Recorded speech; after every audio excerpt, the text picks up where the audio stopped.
प्रधानमंत्री नरेंद्र मोदी ने मंगलवार को मध्य प्रदेश के उज्जैन में महाकाल लोक कॉरिडोर के पहले चरण का लोकार्पण किया। प्रधानमंत्री नरेंद्र मोदी ने लोकार्पण करने से पहले महाकाल मंदिर में पूजा अर्चना और आरती की। इसके साथ ही पीएम मोदी ने पूजा की।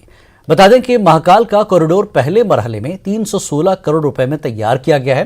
महाकाल लोक कॉरिडोर 900 मीटर से ज्यादा लंबा पुरानी रुद्र सागर झील के इर्द गिर्द फैला हुआ है। रुद्र सागर झील को उज्जैन में दुनिया के मशहूर महाकालेश्वर मंदिर के इर्द गिर्द के इलाके को दोबारा तैयार करने के मंसूबे के एक हिस्से के तौर पर बहाल किया गया है।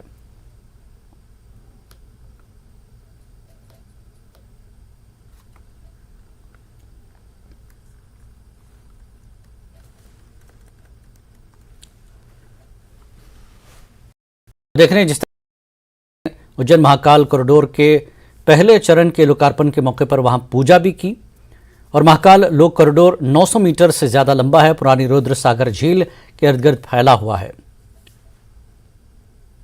लोकार्पण करने से पहले महाकाल मंदिर में पूजा अर्चना और आरती की नरेंद्र मोदी ने। इसके साथ ही पीएम मोदी ने महाकाल गर्भगृह में पूजा की। आपको बता दें कि महाकाल कॉरिडोर पहले मरहले में 300 मीटर से ज्यादा लंबा है। तो पुरानी रुद्र सागर झील के इर्द गिर्द फैला हुआ है। ये रुद्र सागर झील को उज्जैन में दुनिया के मशहूर महाकालेश्वर को दोबारा तैयार करने के मंसूबे के तहत एक हिस्से के तौर पर बहाल किया गया है। न केवल भारत का केंद्र रहा है, बल्कि ये भारत की आत्मा का भी केंद्र रहा है।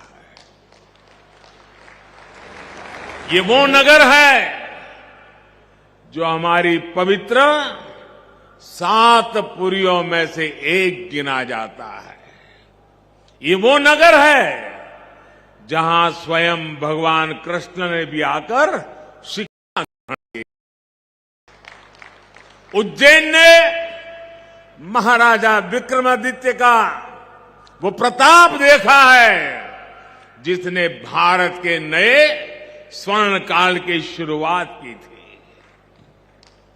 महाकाल की इस धरती से विक्रम संवत के रूप में भारतीय काल गणना का एक नया अध्याय शुरू हुआ था।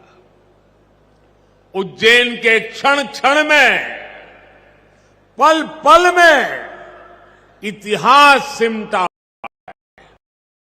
कण कण में आध्यात्म समाया हुआ है और कोने कोने में ईश्वरीय ऊर्जा संचारित हो रही है।